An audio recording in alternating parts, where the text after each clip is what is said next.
नमस्कार। Morning news India पर आपका स्वागत है। आपके साथ मैं हूं प्रशांत और हमारे साथ हैं आचार्य अनुपम जॉली जी। आचार्य जी नमस्कार। नमस्कार साथियों, आज भाई दूज के मौके पर हम आचार्य जी से जानेंगे कि भाई दूज क्या है, इसके पीछे क्या क्या राज छुपे हुए हैं। खुलासा करते हैं आचार्य अनुपम जॉली जी के साथ। आचार्य जी, ये भाई दूज क्या है और क्यों मनाई जाती है? देखिए, इसकी एक मैं पौराणिक कहानी सुना रहा हूँ। जो यमराज है, उनकी बहन यमुना है और यमुना बहुत दुखी थी कि मेरा भाई मुझसे कभी मिलने नहीं आता, और इसलिए व्यथित होकर एक दिन वो अपना कुछ भोजन सामग्री सब कुछ लेकर अपने जो भाई को चीजें पसंद थी, वो एक दिन खुद मतलब सरप्राइज विजिट करती हैं यमराज जी के यहाँ। और वो यमराज इतने खुश होते हैं बहन को देखकर, उसका खूब सत्कार करते हैं। और तब यमुना शिकायत लगाती है कि आप कभी मेरे यहाँ नहीं आते। वो इतने कामों में व्यस्त रहते हैं यमराज, उन्होंने सबकी मृत्यु का लेखा जोखा उन्हीं के पास है, सारा गणित। तो बहन से उनको भी दुख होता है कि हाँ, मैं तेरे से मिलने नहीं आता। उन्होंने बहन का खूब सत्कार किया, खूब दोनों में प्रेम हुआ, पर उसने मतलब संकल्प दिलाया अपने भाई को कि आप आज के दिन मतलब बहन से मिलने जरूर आओगे साल में एक बार। तो उसने कहा ठीक है, मैं कितनी व्यस्तता होगी, मैं तेरे से मिलने जरूर आऊंगा। तो तब से कहते हैं कि भाई दूज का त्योहार शुरू हुआ। परंतु बहन ने कहा कि वो तो सब सही है, पर आपसे लोग डरते हैं। अगर आप घर आओगे तो बड़ा मतलब एक भय का वातावरण भी बनता है। तो यमराज ने उनको आशीर्वाद दिया अपनी बहन को कि जो व्यक्ति यम द्वितीया के दिन या जैसे भाई दूज के दिन संध्या के समय यम का दीपक अपने गेट पर लगाएगा, उसके यहाँ अकाल मृत्यु नहीं आएगी। तो बहन करती है या भाई करते हैं? नहीं, बहन करेगी। बहन जिस भी घर में लगेगा उस घर में अकाल मृत्यु नहीं आएगी। तो इसमें भाई बहन वाला सवाल नहीं है।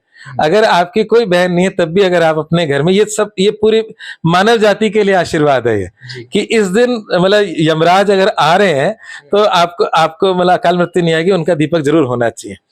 दूसरा, उन्होंने एक आशीर्वाद दिया कि इस दिन जो व्यक्ति यमुना नदी में स्नान करेगा दिन के वक्त, तो उस एक्चुअल में ये यम द्वितीया अपराह्न वासनी वाला होता है, दिन के वक्त उपस्थित होनी चाहिए। इसीलिए इसको ये भी उदया तिथि पे मान्य होती है। इसका मतलब संध्या में सिर्फ दीपक जलते हैं, परंतु दोपहर में वो जरूर प्राप्त होनी चाहिए। तो यहाँ पर महत्व है कि भाई बहन के घर जाता है हर बार और बहन भोजन बनाकर भाई को खिलाती है। कहते हैं वो भोजन इतना पुष्टिदायक होता है कि भाई के जीवन में सुख शांति समृद्धि की वृद्धि करता है। परंतु भाई खाली हाथ नहीं जाता, भाई बहुत सारे गिफ्ट लेकर अपनी बहन के लिए जाता है। तो ये परंपरा तब से चल रही है कि भाई गिफ्ट लेकर बहन के जाएगा, बहन उसके सत्कार के लिए खुद अपने हाथ से भोजन बनाएगी और अपने भाई को खिलाएगी। आचार्य जी, रक्षाबंधन और भाई दूज दोनों ही भाई बहन के त्योहार है, तो दोनों में क्या फर्क है? साल में 2 बार ये भाई बहनों के त्योहार आते हैं, किस तरह से भाई दूज रक्षाबंधन से अलग है, इस बारे में थोड़ा सा बताएं। हाँ, देखिए, रक्षाबंधन जो है वो अगर उस पे आप उसके इतिहास पे जाओगे तो अनेक कहानी है, और उसमें कहीं ना कहीं रक्षा सूत्र रक्षा से जुड़ी हुई है कि भाई बहन की रक्षा करता है ना। तो उसमें कोई भी नियम नहीं है, उसमें बहन भी भाई के जा सकती है, भाई भी बहन के जा सकता है। यहाँ यमुना जी ने ये कमिटमेंट लिया था कि आप मेरे घर आओगे, तो इसलिए मतलब रक्षाबंधन में कोई भी किसी के घर जा सकता है, परंतु भाई दूज पे भाई बहन के घर जाता है और बहन अपने हाथ से भोजन कराती है। यही इस मुख्य अंतर है दोनों त्योहारों के अंदर। ये यमुना नदी का जो महत्व है कि यमुना जी में स्नान किया जाता है, लेकिन ये भी कहा जाता है कि भाई बहन अगर यमुना नदी के किनारे साथ बैठकर खाना खाते हैं तो उससे भी जो है उनके जीवन में सुख समृद्धि आती है। क्या ये बात सही है? हाँ, क्योंकि यमुना जी इसमें मुख्य है और यमुना जी का पूजन भी करना चाहिए। और अगर यमुना जी के पास में है तो जैसे मैंने बताया कि यमराज जी इतने खुश हो अपनी बहन को देखकर, तो वो जो भाई बहन अगर यमुना नदी के पास बैठे हैं तो माँ यमुना या बहन यमुना कुछ भी कह लें, मतलब या देवी यमुना कहें तो ज्यादा बेहतर है, उनका ब्लेसिंग, उनका आशीर्वाद प्राप्त होता है। और इस दिन यमुना नदी की पूजा भी होती है, यमुना स्नान भी होता है। और अगर आपने कहा कि भाई बहन उसके बगल में बैठ के खाना खाएंगे या कुछ भी कार्य करते हैं तो गलत नहीं है। हालांकि ये मैंने सुना हुआ नहीं है, पर आपका प्रश्न था, तो निश्चित रूप से अगर ऐसा कुछ करते हैं तो उनका आशीर्वाद आपके प्यार में बढ़ोतरी करेगा, इसमें कोई शक नहीं है। भाई दूज के लिए कोई विशेष मुहूर्त आदि भी है? हाँ जी, देखिए जैसे मैं बोला अपराह्न व्यापनी भैया दूज। अपराह्न का मतलब दोपहर, और दोपहर का जो समय है वो 12 बजे के आसपास शुरू होता है। तो उस समय ये द्वितीया तिथि होती है, तो भाई दूज मनाते हैं। तो मुख्य तरीका तो यही है कि अगर हमारा 12 बजे का समय हो, अभिजीत मुहूर्त तो बहुत अच्छी बात है, परंतु आज की डेट में भागदौड़ की जिंदगी के अंदर जो समय मिल जाए वो अच्छा है। तो आप उस दिन के अच्छे चौघड़ी इस्तेमाल कर सकते हो, कोई दिक्कत नहीं है। पर इसका मुख्य महत्व दिन का है, परंतु अगर आप डिनर करना चाहते हो तो मैं मना नहीं करूंगा आपकी परिस्थितियों के अनुसार। पर मुख्य इसका जो त्योहार है वो दिन में मनाया जाता है, शाम को दीपक जलाए जाते हैं। भाई दूज को लेकर के कोई कृष्ण भगवान से संबंधित कथा भी है। हाँ।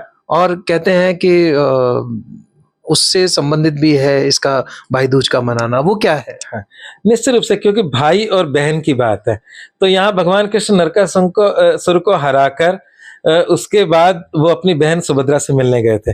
तो वो जो दिन था वो भी यही था, दीपावली के दूसरा दिन। तो कहने का मतलब है कि कई आयामों से ये दिन भाई बहन के प्रेम का अमर कहानी बताता है। तो यहाँ कृष्ण और सुभद्रा की स्टोरी भी आती है, जब नरकासुर से का वध करके जब वो अपनी बहन से मिले, तो वो दिन भी यही था। आचार्य जी, इस दिन बहन को क्या करना चाहिए और भाई को क्या करना चाहिए? क्योंकि कई बार ये देखा जाता है कि जैसे आपने अभी बताया कि भाई को बहन के यहाँ आना चाहिए, लेकिन आमतौर पर देखा जाता है कि बहनें ही जो है अपने भाई के यहाँ चली जाती हैं और इस तरीके से वो भैया दूज मनाते हैं। उनके लिए क्या संदेश होगा? देखिए, बुराई कुछ नहीं है, प्रेम बस रहना चाहिए भाई बहन का, ये सामाजिक एक मैसेज जाना चाहिए।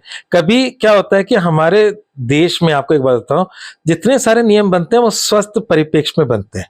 मैं पंचांग के अंदर लिखा होता है जिस दिन ग्रहण होता है उसके सूतक काल में भोजन नहीं करना चाहिए, ठीक है ना। परंतु साथ में एक लाइन लिखी होती है, गर्भस्थ स्त्री, मतलब वृद्ध व्यक्ति, छोटा बच्चा और बीमार व्यक्ति, अगर उसके लिए खाना जरूरी है तो वो खा सकता है। तो वैसे इसका मुख्य नियम तो ये है कि भाई बहन के घर जाए और बहन अपने हाथों से भोजन करके, भोजन बनाकर भाई को खिलाए। ये तो इसका पूर्ण रूप से पौराणिक विधि विधान यही है। परंतु अगर इसका विपरीत भी होता है तो गलत नहीं है, ना होने से होना बेहतर, और होने में नियम पूर्वक होना बेहतर है। तो प्रेम बना रहना चाहिए। तो हमारे आज के युग के अंदर, इस कल युग में, हमारे जीवन की जटिलताओं में अगर बहन भाई के जा रही है, ये मैं मेरी तरफ से बोल रहा हूं, इस त्योहार की प्रोटोकॉल नहीं है, पर जा रही है, पर ना होने से तो प्रेम बना रहना चाहिए, किसी भी विधि से बने। तो कई बार हम देश काल परिस्थिति शब्द बोलते हैं, जैसे मैंने ग्रहण काल वाली बात बोली, तो कभी कभार परिस्थिति विशेष में ऐसा हो सकता है, पर इसको मतलब उसको एडवांटेज ना बना लें, जिसे बोलते हैं अनड्यू एडवांटेज। तो वैसे नियम यह है, भाई को ही बहन के घर जाना चाहिए, ग्रेटिट्यूड दिखाना चाहिए और उसके हाथ से भोजन करना चाहिए, और खाली हाथ बिल्कुल नहीं जाना चाहिए, कुछ ना कुछ उपहार स्वरूप जरूर लेके जाना चाहिए। भाई को बहन के यहाँ जाना चाहिए, कोई ना कोई उपहार लेकर ही जाना चाहिए, खाली हाथ कभी नहीं जाना चाहिए। भाई दूज की आप सभी को फिर से बहुत बहुत शुभकामनाएं। लगातार ताजा अपडेट्स के लिए सब्सक्राइब करें और देखते रहें मॉर्निंग न्यूज इंडिया। वीडियो अच्छी लगे तो लाइक और शेयर जरूर करें। ऐसे ही और वीडियोस देखने के लिए सब्सक्राइब करें मॉर्निंग न्यूज इंडिया को और जुड़े रहिए हमारे साथ।